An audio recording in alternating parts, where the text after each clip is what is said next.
Hello, I'm Zeke, and welcome to the Zekely Podcast. Let's talk Pennsylvania. The guest I have today is a native of Bucks County, Pennsylvania, currently residing in Bristol Borough. He's a decorated veteran, attorney, and currently running to be Bucks County's next sheriff. Thank you so much for being here, Danny Ceisler. I'm Zeke, a doctor, a Pennsylvanian, and an unapologetic supporter of democratic values. You might have seen me on social media working my ass off for Democrats and meeting some pretty amazing people along the way, like President Barack Obama and Governor Josh Shapiro. For years, I've knocked thousands of doors all over Pennsylvania and poured my heart and soul into supporting candidates and causes that make a difference, from local school board races to national elections. The personal is political, and I take every election in Pennsylvania personally. Where the mainstream media has failed you, I will give you truth and independence. You'll hear from Democratic leaders, candidates, and change makers who are working to improve the health of the Commonwealth, and it won't be boring as hell. No matter where you are, I'll meet you with hope and a plan to make your community better one day at a time. Welcome to the Zekely Podcast. Let's talk Pennsylvania. Thank you so much for having me. Absolutely. I'm so excited you're here, Danny. I love watching your material online. It's extremely informative and inspirational. So thank you so much. Okay. Well, we're going to learn all about you, your campaign, and have some fun. You ready? Yeah, let's go. All right. So what inspired you to run for sheriff of your town? It kind of goes back to my faith, really. And, I'm not just saying that. I grew up a Reformed Jew, and there's a commandment that really was instilled in us. It's called Tikkun Allah. Yeah, which repair the world. Yeah, it translates into repairing a broken world. And that was instilled in us, that we have an obligation. My parents told me I have an obligation to try to repair a broken world, not to fix the whole thing, because no one can fix the whole thing, but find your slice, find something and take actual action. It's not about thoughts and prayers. It's about taking concrete steps. So that's kind of how I'm wired. And then we go to the election in 2024 when President Trump is reelected, and I see, a broken world. And I thought, what is that slice?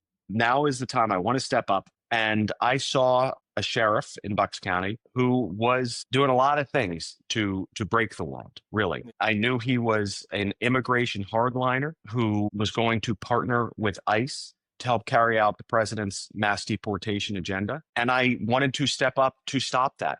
And not just stop that and fix the negatives and the harm, but I've also seen as an attorney how a well-run sheriff's office, an effectively run sheriff's office, can really lift up the vulnerable and make a community a more safe and more just society. And we can get into some of the details on how I would plan to do that. So it was about stopping the bad and really building on the good that the office is capable of. That's great. I'm also Jewish. So from one Jew to another, I agree with you. It is certainly our responsibility to try and repair the world. And I'm very grateful you're running for this position. So thank you very much. You are a co-owner of Naked Brewing Company in Bristol, correct? Yeah, okay, I thought about doing this from there. I did. Oh man! But maybe the sequel episode. Absolutely. After the re-election.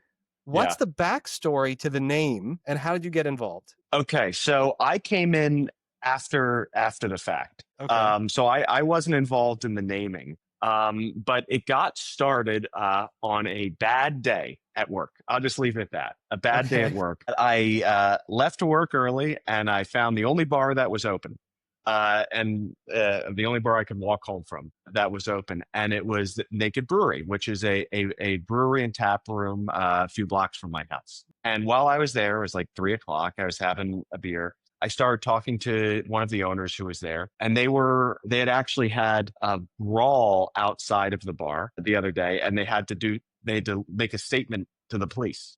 Okay. And they found out I was an attorney, so I helped them with that. And then it turned out they had another legal issue, and so I helped them with that. And over the course of kind of helping them, because the owners at the time are passionate, hardworking. I mean, they're salt of the earth. They know how to brew, which is extremely difficult. And they know how to run a restaurant and tap room, which is very difficult. But there are a lot of legal elements and probably another skill set that was needed. Hmm. And through that process, they welcomed me, they offered me to come on board and help. And so there's three of us. One partner takes care of the brewing and runs the brewing operation. One takes care of the tap room, and I dot the I's and cross the T's and do less of the fun stuff, but it's still a blast nonetheless. And you get lots of discounted beer. Yes, I do. I earn my keep that way, That's an amazing story. and So, it's good stuff. I mean, look, I don't frequent Bucks County that often, but I'm definitely gonna have to come by now. And I hope that when I'm there, maybe I'll just run into you, hopefully after a good day this time. I know it started off as a bad day, but hopefully it'll be a good day. Well, let me make this pitch quickly. If Sure. you're going to come visit, Absolutely. visit Bristol Borough, which is Okay. a beautiful town right on the water. We have the oldest continuously running bar in America. It's the King George II Inn. It even predates King George III. Okay. We have some fantastic restaurants, an excellent theater, a vodka distillery, a whiskey distillery, and yes, a brewery. So we've got it all. So when you come visit, you can make a whole day of Bristol Borough. I think I'm gonna leave the kids at home with a vodka distillery. I'm gonna find a babysitter. I have to admit, I did not really understand the sheriff's job. Why until I started researching more about them, because I thought that the sheriff was kind of in charge of all the police in a particular area, but that's not really the main job of what they perform. So could you just explain, the role of what the sheriff does to the viewers and the listeners? So one interesting thing about sheriffs in the United States is they do different things in different states. Nearly every state has sheriffs, but every state uses them differently, and different Mhm. regions of the country tend to have different models of how to use sheriff. In Pennsylvania, the sheriffs are the law enforcement for the courts, and you handle prisoner transportation. But anytime there's a court order, the sheriffs are responsible for making sure that it is followed. First, there are what are called bench warrants. So if somebody doesn't show up to court, if someone is a fugitive from justice, the judge signs an order that that person has to be brought in, and the sheriffs are responsible for finding them and bringing them to justice. Mm-hmm. Another major example is protection from abuse orders. So that is Pennsylvania's version of a restraining order that is issued in a domestic violence situation. As soon as a protection from abuse order is issued, it is the sheriff's responsibility to take several steps to make sure that the abused person is protected. If the abused person lives with their abusive partner, you have to remove the abusive partner from the home. You have to remove any weapons from that abusive partner if those were involved in the domestic violence. So those are two of kind of the key ways in which the sheriff can keep the community safe. They're also responsible for doing what's called serving legal documents. So just say someone doesn't pay their child support, you're responsible for finding that person and making sure they know that they haven't paid their child support, and then you bring them to justice if they don't pay for their child support. They're also responsible for issuing gun permits, concealed carry permits. That's another place where a sheriff can make a real difference, in that you can either hand them out like candy, or you can actually perform the legally required checks to ensure that the person who has applied for them deserves that Right. weapon. And we're going to talk about more of that later as well. Great. And then on top of all of that, the sheriff has the ability to take on certain strategic initiatives with their manpower and their resources. For example, I'm sure we'll talk about ICE plenty of times. Oh yeah, we are. The guy that I am up against, one of his strategic initiatives is the ICE partnership. So you really have your resources, your personnel, and your mission. And if you're able to accomplish your mission, anything you want to do on top of that, you can have the ability to take on. So I have certain strategic initiatives that I'm interested in pursuing, and I'm sure we'll have an opportunity to discuss that. So long answer, the sheriff does a bunch of things, a lot of which are not connected, but when you tie them all together, they are necessary to keep a justice system running, the courts operating, and a community safe. It makes a lot of sense that being an attorney will probably help you as the sheriff.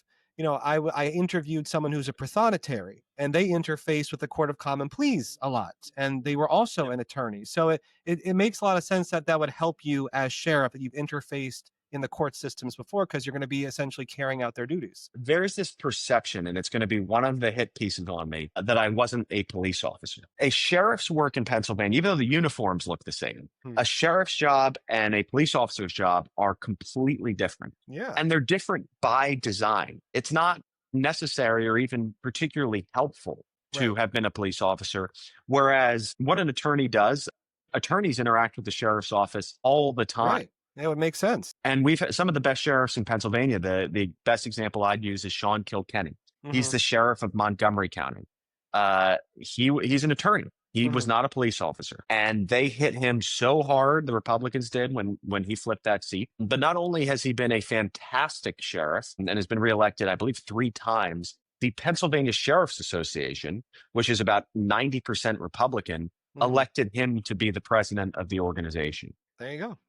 Yeah. So there's just proof right there that Yeah. being a former police officer is by no means a prerequisite for the job. Yeah. It seems to me to be the perfect marriage of the two. So I totally, as I was researching what sheriffs are in Pennsylvania, I was like, totally makes sense why, as an attorney, you would be very good in this position. Thank you. All right, we're going to play a game called What the Buck, where I'm going to have some trivia questions, and you already actually answered one of them. So, and it's the first one. So, Bucks County is home to one of the oldest continuously operating what in America? The King George Inn, Yep, the continuously running inn, yep, you are correct. What the Buck? and they have a fantastic crab dip. That sounds lovely. It's been operating And since 1681. I highly recommend folks visit. That was an easy one. Okay. Yeah, okay. The oldest inn in America, what the buck? Which bizarre museum in Bucks County lets you explore the world's collection of things like circus sideshow artifacts and antique taxidermy? Is it in Doylestown? It is. I think I've been there, man, but I'm not, I know there's like an oddities Yeah, museum. it's like the Mutter Museum that's downtown Philadelphia, but this is Bucks County's version of it. Okay. Give me the answer. It's the Mercer Museum. Okay. Then I've been to a different place that There you actually go. somewhat meets the description that you're There you describing. go. Yeah, the Mercer Museum has some 55,000 objects in their collection. What the buck? Okay. What the buck? Okay. Keep them coming. All right, well, I do have one more. What odd roadside attractions once stood in Bucks County that had people pulling over to stare? Was it a giant When I hit a deer and in New Hope. Was it a giant milk bottle, a huge steel dinosaur, a replica of the Liberty Bell made of donuts, or a 20-foot tall fiberglass shoe? The shoe. It was a steel dinosaur by artist Jim Gary. There you go. All right. Thank you, Mr. Gary, for lending us your talents. What the buck? What the buck? Danny, why are you a Democrat? And why do you choose to represent the Democratic Party? That is an excellent question, because I believe the Democratic Party has one mission, which is to make people's lives better. And that is the role of government. And I do believe, not in a massive government, but I do believe in government's ability to make people's lives better. I believe in investing in people's health care and their education. I believe in a tax system that benefits the middle class and growing the middle class instead of the wealthy. I would rather a government that works for 99% of the people than has those 99% of the people working for the 1%. That is why I am a Democrat, because I want to have a system of government that works for every American. I agree with you. I do believe that government works when you have people in government that want to make it work. And I do believe that the Democratic Party is the party that believes in that and can move the ball forward. And having served in government in different roles, there are some things that only the government can do. I don't believe in privatization of key government services. Working in emergency response and working with some of the most talented, dedicated professionals I have ever seen. This is not something that should be sent off to, privatized. I see the same thing with outstanding public school teachers, outstanding doctors and researchers at the National Institute of Health, great social workers and more medical professionals at the Veterans Administration, at the VA. These are things that make us better. Thank you for being a Democrat. What inspired you to join the Army at the age of 18? So joining the Army, first and foremost, was really about getting to explore that side of me as a leader. And I think one of the misconceptions about people in the military is everyone joins because they are a patriot who first and foremost wants to serve their country. And that's always part of it. Of course, I was part of it. I came from a military family. But it was really trying to find the best version of myself. And it worked. I mean, it has been one of the greatest experiences of my life. I am a better leader because of it. I was a better attorney because of it. I think I'm better in every aspect of my life because of the lessons I learned, the struggles I went through, the traumas that I went through. I have grown from. So that is why I joined, and I got what I paid for. Well, thank you very much for your service. Thank you. You are an avid CrossFit participant, correct? I am, and my knees and joints in general are not grateful for it right now. I But have yes, to I am. say, I'm impressed right now. You're standing, aren't you? Are you standing for this entire Yes. interview? Yes, You're- yes, what I is am. this? You're a crazy I'm a man. big standing desk guy. So that because then I can do my squats while you're asking questions. You know, I gotta My gosh, I gotta love get it sitting in. so much. I love it. Well, what's your favorite CrossFit challenge? It's probably my least favorite when I'm leading up to it, and Mhm. it's my favorite when I've done it. So every year on Memorial Day, CrossFit gyms tend to do an exercise called the Murph in honor of Navy SEAL Lieutenant Murphy, who Mhm. was killed in combat, and it was his favorite workout. And it is hard. You run a mile, you do 100 pull-ups, you do 200 push-ups, you do 300 squats, and then you run another mile, all with a 20-pound weight vest on. Yeah, I binge Yeah, have watched. you done it? I binge watched all the CrossFit games once on. It was on Netflix or Amazon or something. And when the Murph challenge came on, it just I was feeling pain just watching it. Yeah, it is. I mean, it's very difficult, and I would say it's my favorite from like June 1st to the beginning of May, and then the month of May where I know it's coming up, it's my least favorite. So Yeah, I would say the Murph. yeah, it has a lot of But meaning.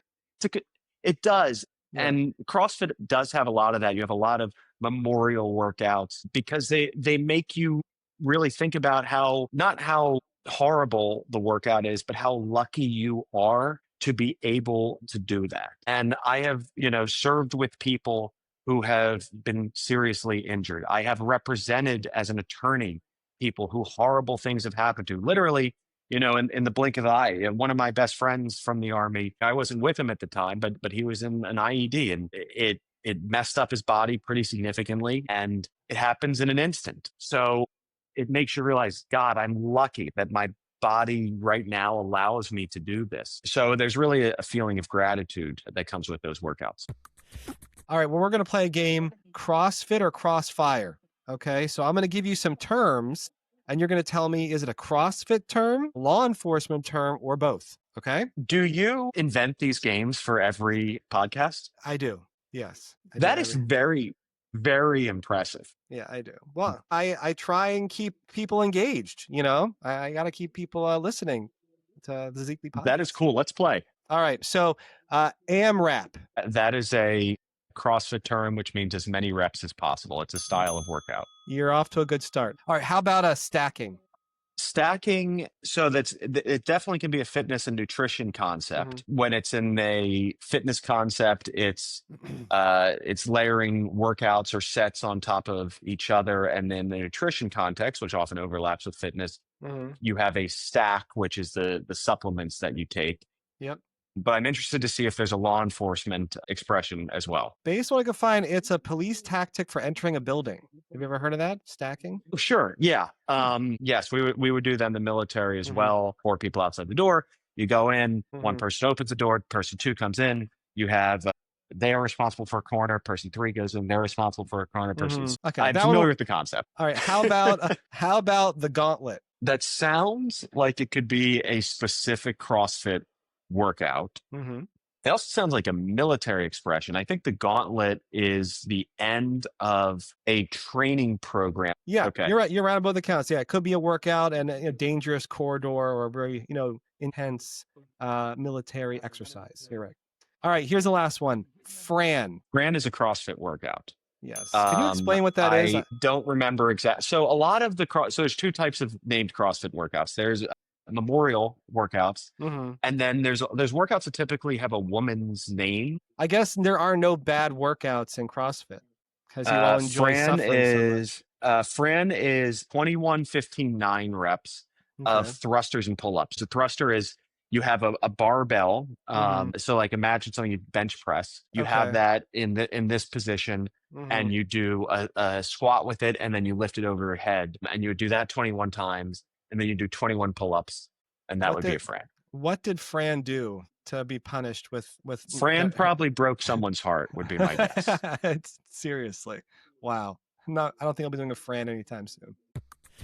The current sheriff decided a couple months ago he wanted to use a dozen deputies to help assist ICE agents essentially harass and kidnap undocumented immigrants. And now the ACLU, I think, is suing to prevent this from occurring. But as sheriff, I'm assuming you wouldn't be wasting the ACLU's time doing this type of activity. Yeah, well, I mean, I wouldn't be wasting the ACLU's time. I care about my deputies' time because my deputies' time really belongs to the people of Bucks County. There's a lot of problems with this program, a lot of them.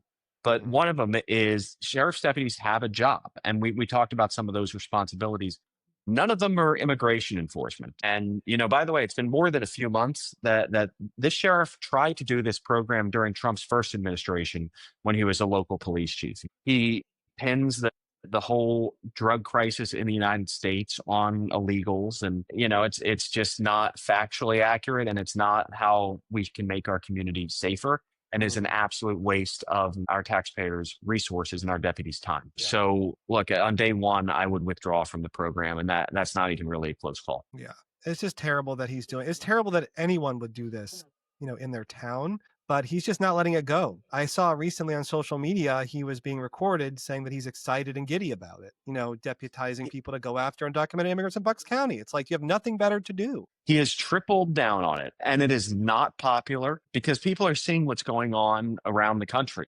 I don't think the sheriff's office really has any role in immigration. So while it's a shame that the current sheriff has pursued this, that is not the role that I would seek to play at all. I would want to make every member of our community feel safe, except for maybe violent criminals, but aside from that, look, I don't want to round up cooks and maids and gardeners. I want to round up domestic abusers, and people who are fugitives from justice. I'm very grateful that you will not participate in that heinous idea. And this race is really, it's about more than just doing that in Bucks County. This is a symbolic race. Bucks County is this nationally known swing district. You watch CNN on election night or MSNBC or Fox, they're always talking, what's going on in Bucks County? Donald Trump was here a ton. Biden in 2020 was here. Kamala in 24 was here. JD Vance spent election night here. This is a county people are watching, and it is a 50-50 county. And so you have a sheriff here who has put himself out there for Trump. He endorsed him early. He is backing his deportation agenda. And the question is, will he be rewarded for that with another term? Or will voters stand up and say, this is unacceptable and we're going in a different direction? And elected law enforcement officials all over the country are going to look at this race this year, and they're going to see what ends up happening to the sheriff who decided to dedicate his deputies to advancing the mass deportation agenda. I hope you send him packing. We're working on it. We're working very hard on it. I know you are. I've discovered that you are a certified barbecue competition judge. Yes, I am. First of all, as an avid barbecuer, consumer, and cooker, how did you attain such a certification? It is an 8-hour course put on by the Kansas City Barbecue Society, which is America's largest barbecue competition circuit. They have competitions all over America. This is like the major leagues of barbecue societies. And they have an 8-hour course where you learn how to judge, and then you go out and you have to apply to judge places because it's actually very competitive to be able to judge because you get to have a bunch of free, amazing barbecue. So I've judged a number of times, and I'm an avid barbecuer myself. I'm floored right now. I mean, this is real. This could be me. I could join you, and we could go eat tons of barbecue and judge. This could be a thing we could do together. Oh yeah, ask me anything about prohibited garnishes. Like I know the rules. and so actually making another Bucks County pitch here, I did it through a place called Smokin' Dudes Barbecue in Bensalem, which Bensalem, which is a town, the largest town in Bucks County, one of the region's best competition barbecue supply stores. First off, outstanding meats, smokers, every different smoking wood you could be interested in. And I like to experiment with different wood combinations. So, whether you need cherry, apple, oak, hickory, mesquite, pecan, whatever you need. They have all different sorts of charcoal, a bajillion seasonings and sauces. So it's every accessory and tool you could need. I have never once gone there and gotten just what I came for. It's like No discipline there. it's like the Target of barbecue stores. Nobody goes into Target and just buys one thing. They come out with a ton of stuff. I am going to Google this, and I want to join your ranks as a certified barbecue judge, because I Please don't do. have a lot of hobbies, and I want to do this now. I'm going to Google this later. We're going to make it happen. We talked about this earlier, okay? The current sheriff launched the Mobile Gun Permit Unit program in 2022. It was a first of its kind initiative to bring the license to carry firearm application services directly into local communities. Okay, instead of having to go to the sheriff's office, it just put right in the community. So seeing that gun violence is an ongoing problem in Pennsylvania and around the country, would you scale back that initiative? Well, I want to be clear on one thing. As the sheriff, it's not my job to stand in the way of law-abiding citizens who would pass all of the requisite checks that should be performed. My issue is not in the convenience. My issue is with the process. Okay. And when you're doing a mobile permitting system and you're just, okay, you're here, boom, boom, boom. Yeah. You are supposed to submit 2 references. You're supposed to follow up on those references. And when the sheriffs claim we don't have the manpower to do these necessary checks, well, that person who's in the gun unit who's driving out on overtime on a Saturday, to hand out gun permits to everybody, that person could be spending their time performing the checks. I will tell you, I have a concealed carry permit and nobody called my references. I know personally and for a fact that the requisite checks were not performed. So while it is not my job to stand in the way of people exercising their Second Amendment rights, it would be my duty to protect the citizens of Bucks County, to make sure domestic abusers, people with violent felonies, people suffering from certain mental illnesses are not given weapons that could enable them to cause catastrophic harm to our community. Well, thank you for doing that, because, again, I also believe that people should be able to own firearms if they want to. Not any type of firearm, obviously, but a responsible gun owner is totally fine with me. But they shouldn't be handing them out like, candy. And I feel like the current sheriff doesn't care a lot about policy when it comes to this stuff. So I would really be appreciative when you become sheriff that you will bring that type of tempo to the office. I owe a duty not just to potential gun owners, but I would owe a duty to the community that those gun owners would be carrying in. I agree. In 2023, you joined Governor Josh Shapiro's administration as a senior public safety official. What were some of your accomplishments in that role? So that was a fun job. My role was to spearhead strategic initiatives to improve public safety in Pennsylvania. One that I was really proud of, because it really started in Bristol and in Bucks County because of the flood that happened here, was building a brand new grant program for disaster survivors. Okay. So taking a step back, there's something called a presidential disaster declaration. You might hear like the president declared a disaster. And what that means is there's a disaster of such significance that the president authorizes funds to be distributed to help people directly, which means that disaster survivors can get a grant of tens of thousands of dollars from FEMA to help them rebuild their lives. But for there to be a presidential disaster declaration, there has to be a major, massive disaster. So what happens in Pennsylvania is we have these disasters. They're outside of flood zones. And I'll tell you why that's significant in a second, but they don't rise to the level of a presidential disaster declaration. So there's no federal money coming in. Home insurance doesn't cover flooding typically, and flood insurance is really expensive. And if you live outside of a flood zone, you probably don't have flood insurance. So if there's a flood, you're outside of a flood zone, you don't have flood insurance, you are screwed. Yeah. I mean, you are in a horrible situation where your home is gone, but you don't have any, recompense for it. There's no insurance for it. And so the legislature put $5 million a year in a pot and basically said, this is for disaster survivors in Pennsylvania when there's no presidential disaster declaration. Okay. But you can't just put $5 million in a pot. To distribute it is a massive endeavor. You have to have all sorts of guidelines, criteria, administration, personnel. A lot goes into this grant program. So I was tasked, and I got a team in building this grant program from scratch, determining how big are the awards going to be, who gets it, what are the qualifications, what are the covered categories, what are the checks, how do we prevent fraud and waste. And it takes a lot longer to build something like this than you would think, but we built it from scratch, and to be able to start giving people money to help them rebuild their lives was incredible. Danny, it sounds like you got some shit done with Governor Shapiro. That was the goal, and I learned a tremendous amount about governing from Governor Shapiro, because you say get shit done, but that's not just the public motto. I mean, that's behind closed doors what the entire team was striving to do.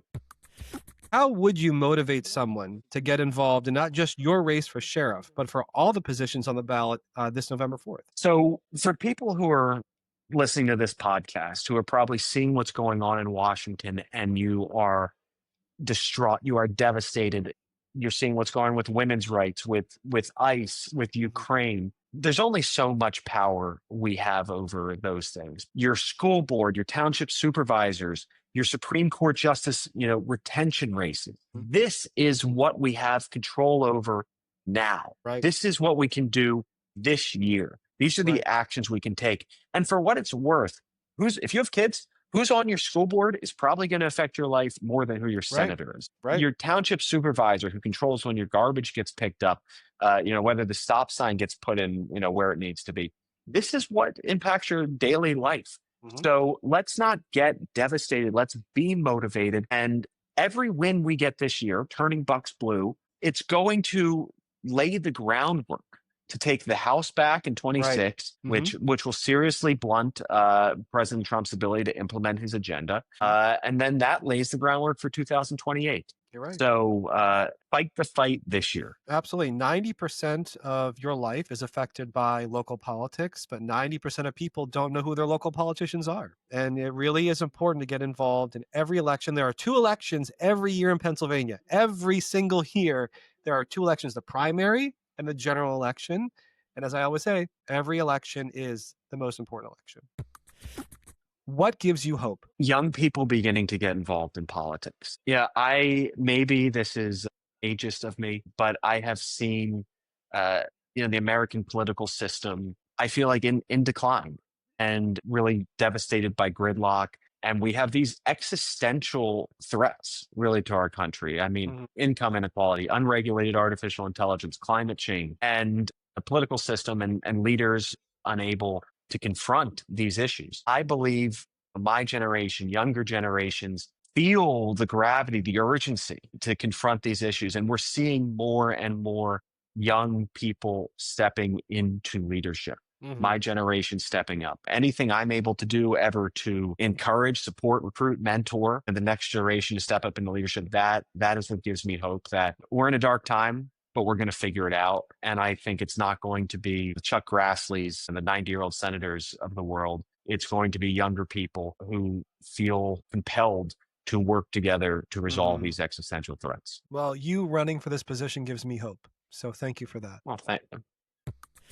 And my last question for you is, what plans do you have to get yourself through these next few years? Through the next 3 years, like the presidential? I mean, that's kind of what I'm hinting at. But yeah, there's a lot of stuff going on in this country. And what are you doing? How do you keep your head right? Exactly what I'm doing right now, which is taking action. Yes. Yeah, I heard somewhere that the cure for anxiety is action. So for me, it is running. It is making this difference. It's taking control of what I am able to take control of. And then it's also having other outlets, working out, cooking, playing baseball. I don't think it's healthy, and no offense to anyone who this applies to make politics your entire life. You got to tune out every once in a while. You can't tune out entirely, but you can take a Sunday afternoon off and smoke a Copa roast or do whatever it is that you need to do. So, it's finding that balance, but it's staying in the fight. Yeah. More than anything. Yeah. I need to find more of that balance, Danny. I gotta admit. I feel like ever since the election, I've been in it pretty deep. So I need to come over and do some grilling with you. Okay, we're gonna I make a date. I would love to have you come visit Bristol. I think we've basically made these plans already. Yeah. We'll get a beer. Well, so the order you gotta throw the Okay. meat on and then the beer, and Ah, then you check yes. on it, and then sometimes you put a little beer in a spray can and you spritz Mhm. the meat to keep it moist. Anyway, yeah, it sounds like a great plan. I'd love to do that sometime. It's a date. Well, Danny Ceisler, running for Bucks County Sheriff, will be on the ballot this November 4th. I can't vote for you. I wish I could, but I can't. How can people help your campaign? Come to Bucks County. We would love to have you knock doors, write postcards, and then these things cost money. Mhm. So if you're not someone who wants to come to Bucks County, this is already the most expensive sheriff's race in Pennsylvania history. Hmm. So to go on my website, make a contribution to the campaign to help us not just tell people about me, but to let them know there is an election this year. Yeah. And if you are seeing what's going on with ICE and you are furious about it, we can send a message to the country that Yeah. incumbents who voluntarily aid and abet these policies will be Yes. punished at the polls and not rewarded by it. Because think about the message that it will send if Fred Horan wins. Yeah. It will show that he was rewarded for taking this position. Yeah. So if you can make a contribution, it goes to getting people to vote. Mhm. That is what we use it for. So those are a Yeah. few ways you can help. We have And to if get you're out the interested vote. in volunteering, you can also go to my website, DannyCeisler.com. Just fill it in and we'll be in touch real soon. Perfect. I'll be sure to promote your website as well. Thank you so much. And thank you for having me. This was a lot of fun. We had a great time, and I am just so grateful that you're running. I'm grateful for your values, and Bucks County will be lucky to have you as your next sheriff. Thank you so much, Zeke. It means the world. Absolutely. Well, thank you so much for joining me here on the Zekely Podcast. Stay hopeful and get involved. And until next time, let's keep building a stronger Pennsylvania together.